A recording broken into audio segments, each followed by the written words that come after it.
for taking time out of what I'm sure is a very busy day to talk about onboarding of millennials and other employees as well. So we'll be with you for the next 90 minutes. So a couple of housekeeping things. One, you see in the bottom left part of your screen, it indicates that if you have a smartphone, to go to www.kahoot.it. You don't have to do that immediately, but we're going to do that a little bit later to play a game.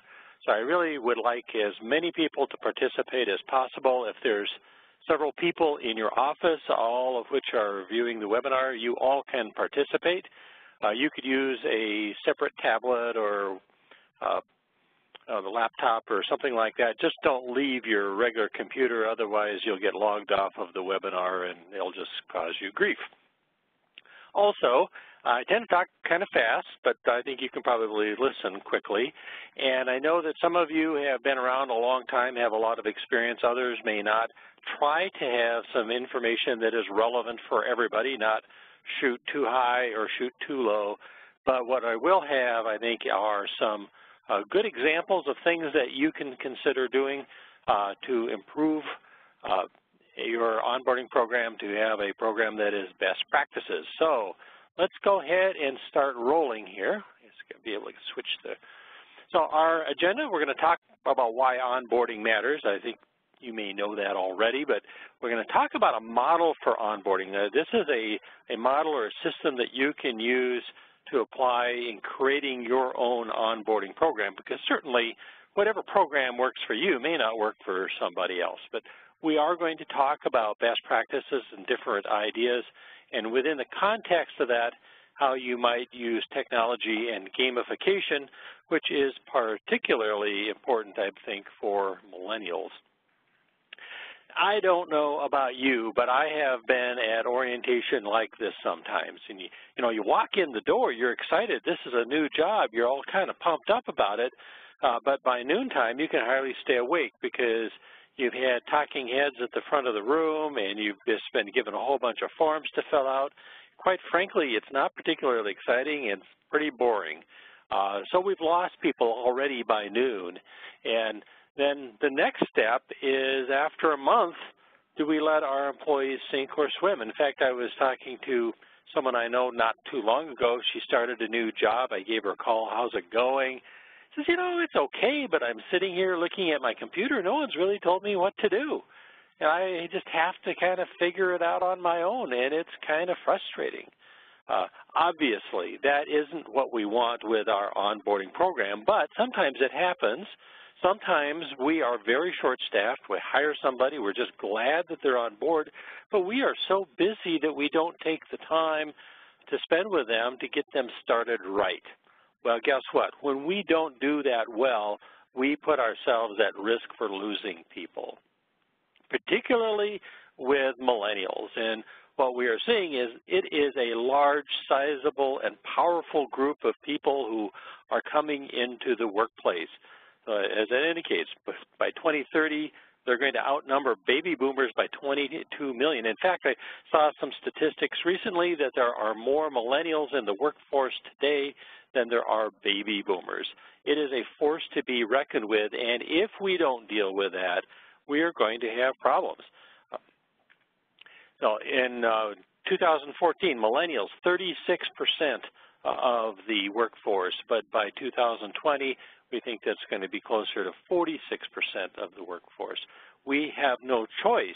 If we really want to be competitive with our neighbors, our competitors, this is a population that we really need to be thinking about. So the question is, why do they leave? And there's a variety of reasons. And I want to say right up front, although every generation has unique characteristics, each person is a unique individual. So we can't assume that everybody fits neatly into this little box, but in a general sense, we see some very clear trends. Some of this not too surprising. They receive a better offer from another company. Well, that can mean a couple things. Sometimes it's money. It's a compensation thing, and the compensation matters to everybody, I think.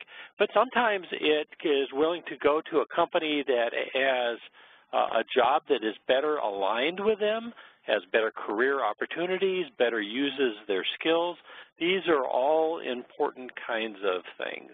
Or this good cultural fit. In fact, I was talking to a client earlier today. He said, you know, we don't do a very good job of this. You know, I can think of someone we hired, and we really didn't talk to them very much when we interviewed them about who we are and what we stand for, about our mission and our vision and our values. This is a nonprofit. And so the person got here, and even though they had good skills, it wasn't a good fit. So, you know, and that was frustrating for her, frustrating for us, and it's expensive. That's part of the problem. So why do they stay? Well, if the money is right, the compensation, the benefits, all those things, that helps, no question. But some other things are really, we're actually seeing that the money part becomes less important for millennials. So what they are saying is that they really want to know that their passions and talents are used. They want to, when they get out of school, they've spent a lot of money, and some of them have massive debt, and they want to put their education to use. And if they can't do that, they find that really frustrating.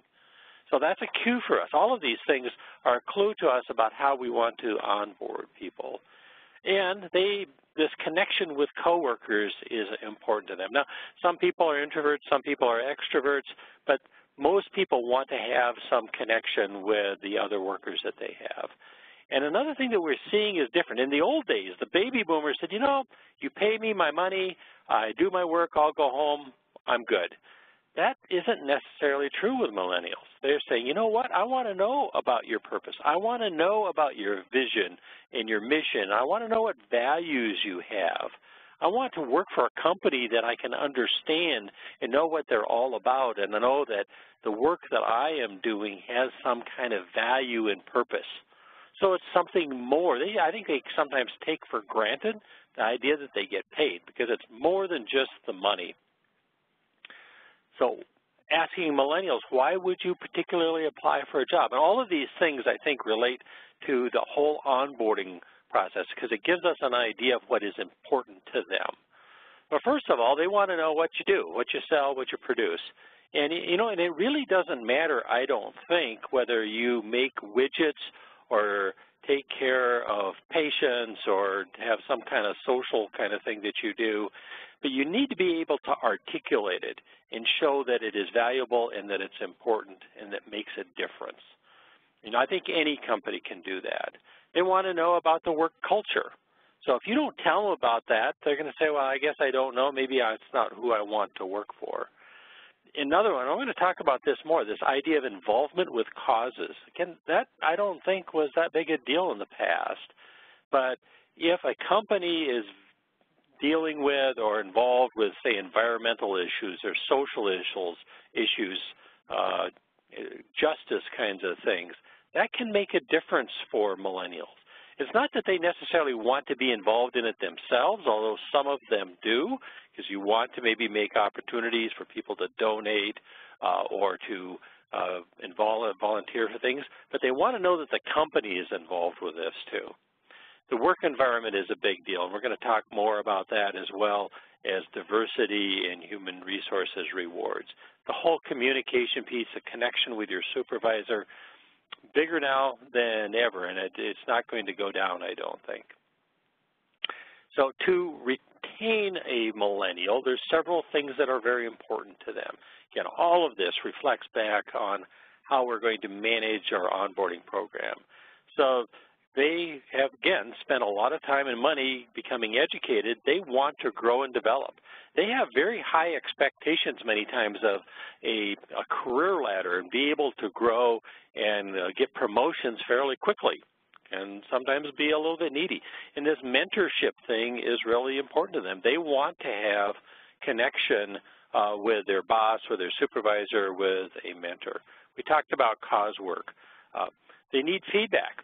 In fact, I saw just a statistic early this morning that when a millennial has regular meetings with their boss, like once a week, the retention rate is like 3 times higher. So they have a pretty high need for connecting, and they are used to getting positive feedback and praise. It's not to say that we don't give them that constructive stuff too, but we need to think about the positive piece. They want a flexible workplace.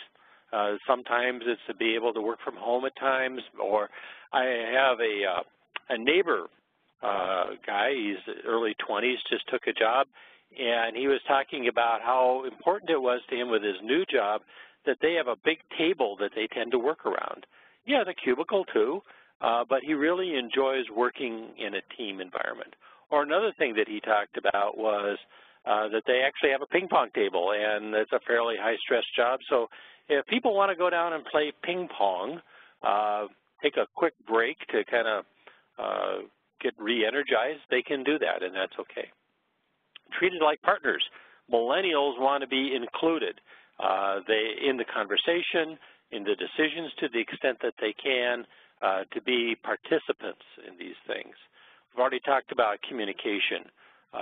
And because they frequently are confident in their knowledge and their abilities, they really like that opportunity to participate in growing the company, innovating, coming up with ideas, sometimes very creative, so ways to involve people.